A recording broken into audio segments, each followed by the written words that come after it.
Mahalin ang malapit sa iyo bago ang ibang tao. Love those who are close to you before you love other people. Minsan kasalanan din natin yan. Napakabuti natin, napakabait natin sa ibang tao. Pero mismong sa pamilya natin, mismo sa mga kamag-anak natin, hindi tayo mabuti, hindi tayo mabait. Meron po akong kaibigan, yan yung kinakalungkot niya sa kapatid niya. Itong kapatid niya, merong bukid.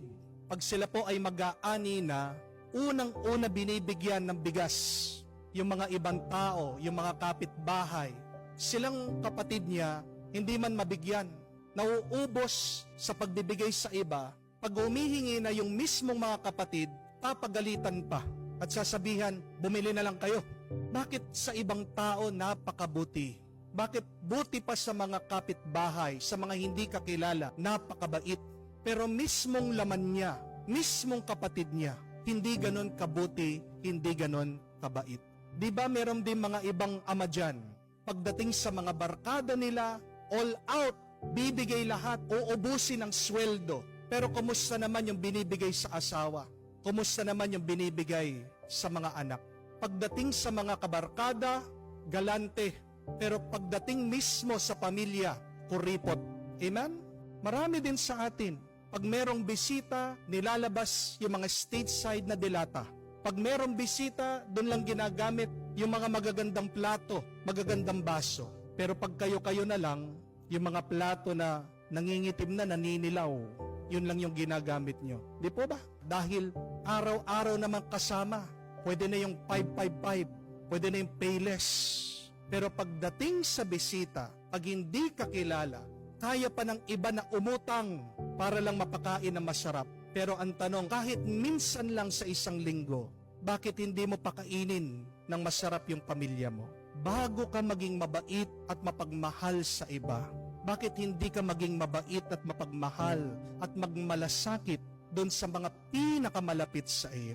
Dahil sabi ni San Pablo kay Timoteo, you are also denying your faith, and you are worse than an unbeliever when you do not take care of your immediate family, if you do not provide for your relative.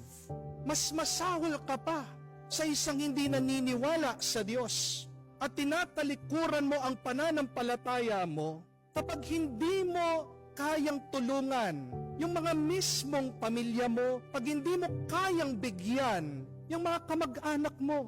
Hindi masamang tumulong. Pero bago ka magbigay sa iba, magbigay ka naman dun sa mga malalapit sa iyo. Amen? Yan yung kasalanan ni Judas.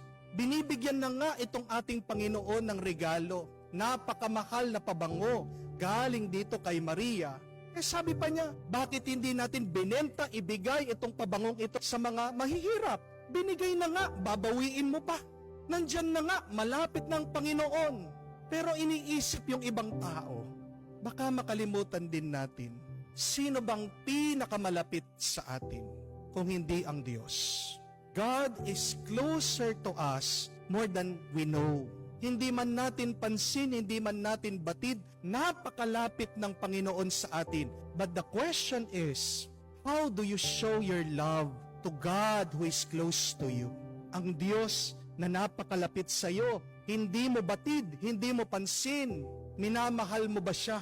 Sa paanong paraan mo pinapakita ang iyong paggalang, ang iyong pag-ibig sa Diyos?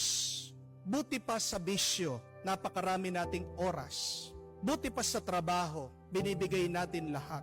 Pero sa Diyos na nagbigay sa atin ng buhay, ang Diyos na nagbubuhay pa rin sa iyo hanggang ngayon, gaano karaming oras ang binigay mo sa Kanya? Binigay mo ba ang pinakamagandang pagpupuri at pasasalamat sa Diyos? O baka tira-tira lang ng oras mo? Napakarami sa atin. Yan ang kasalanan. Sinasabi, wala akong oras para magsimba. Busy ako, Father. Paano kaya pag ang Diyos siya na nagsalita, busy din ako, wala akong oras na maibibigay sa iyo? Mabubuhay ka pa kaya? Ano yung kalahating litro ng pabango? Ano yung halaga ng kalahating litro na ibibigay mo sa Panginoon na nagbigay ng buhay? Walang kwenta.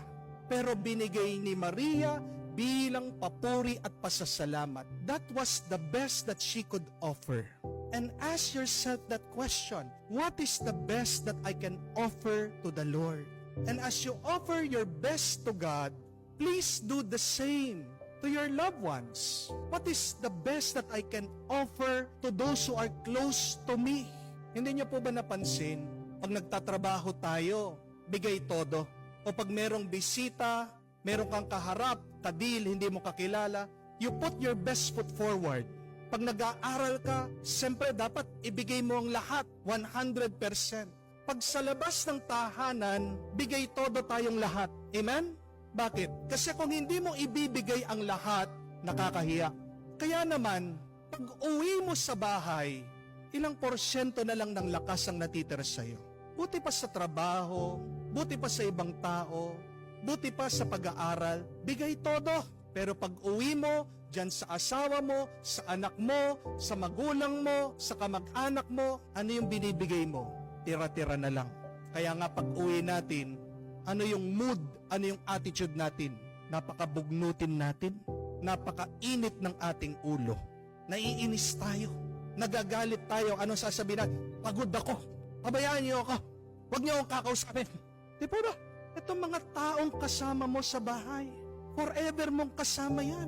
Silang nagmamalasakit sa iyo. Pag nagkasakit ka, sino magdadala sa iyo sa hospital? Yung principal mo? Yung boss mo? Yung taong hindi mo kakilala? Sino magbabantay sa inyo sa hospital? Yung co-teacher nyo? Yung kaklase mo? Yung kainuman mo? Pag sa sarap, nandyan sila. Pero pag sa hirap, wala na. Amen? Pinasalamatan na ba natin yon sa ating mga pamilya? Na kahit na madalas, mainitin ang ating mga ulo sa kanila, pinagtitiisan tayo. Please, before you love others, love those who are close to you. Bago mo mahalin ang ibang tao, mahalin mo yung mga pinakamalapit sa iyo.